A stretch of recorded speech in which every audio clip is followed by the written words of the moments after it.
further considered whether Wade Wilson should be sentenced to life in prison without the possibility of parole or death.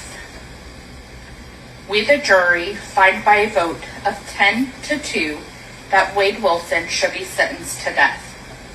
Dated this 25th day of June 2024 in Lee County. ரீசெண்டாக social மீடியாவில் ரொம்ப வைரலாக போயிட்டுருக்கிற ஒரு முகம் தான் இந்த wired Wilson. இவரை பார்த்தாலே ஒரு மாதிரி பயமாக இருக்குல்ல. முகம் ஃபுல்லாக டாட்டு குத்திக்கிட்டு கோர்ட்டில் அவர் கொடுக்குற அந்த ரியாக்ஷன் தான் இப்போ பெரிய பேச்சாகவே இருக்குது. என்ன நடந்துச்சு அப்படின்னா 2019 அக்டோபர் மாதம் ஒரு நாளில் வேட் வில்சன் 2 அப்பாவி பெண்களை கொடூரமாக கொலை பண்ணிடுறான். முதல்ல கிறிஸ்டியன் மெல்டன் அப்படின்றவங்கள ஒரு பாரில் சந்தித்து அவங்கள வீட்டுக்கே போயிட்டு அவங்கள கொலை பண்ணிடுறான்.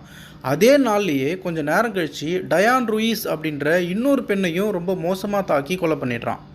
கோர்ட்டில் என்னாச்சு அப்படின்னு பார்த்தீங்கன்னா, சமீபத்தில் வந்த தீர்ப்பில் அவனுக்கு மரண தண்டனை கொடுக்கணும் அப்படின்னு சொல்லி முடிவு பண்ணியிருக்காங்க. ஆனால் அதையெல்லாம் கோர்ட்டில் வாசிக்கும்போது வேட் வில்சன் முகத்தில் ஒரு சின்ன வருத்தம் கூட கிடையாது. ஏதோ ஒரு சாதாரண விஷயத்தை கேட்குற மாதிரி ரொம்ப திமிராக ஒரு மாதிரி சிரித்த முகத்தோடயே இருக்கான். இதை தான் எல்லோரும் பைத்தியக்கரத்தனமான ரியாக்ஷன் அப்படின்னு சொல்லிட்டு இருக்காங்க. இன்னொரு கொடுமையான விஷயம் என்ன அப்படின்னா, இவ்வளோ பெரிய தப்பு செஞ்சதுக்கு அப்புறமும் அவனுக்கு சோஷியல் மீடியாவில் ஒரு பெரிய ஃபேன் பேஸே உருவாயிருக்கு. அவனை பார்க்க ரொம்ப அழகாக இருக்கான் அப்படின்னு சொல்லி அவனுக்கு சப்போர்ட் பண்ணுறதுலாம் நிஜமாகவே ஒரு அபாயகரமான விஷயந்தான். தப்பு பண்ணவங்க யாராக இருந்தாலும் கண்டிப்பாக தண்டனை கிடைச்சே ஆகணும். அதுவும் இவ்வளோ பெரிய கொடுமையான தப்பு பண்ணவனுக்கு கண்டிப்பாக இந்த தண்டனை தேவை தான். நீங்கள் என்ன நினைக்கிறீங்க இதை பற்றி அப்படின்ற உங்களுடைய கருத்தை கமெண்டில் சொல்லுங்கள். இந்த மாதிரி வீடியோக்களுக்கு ஃபாலோ பண்ணுங்கள்.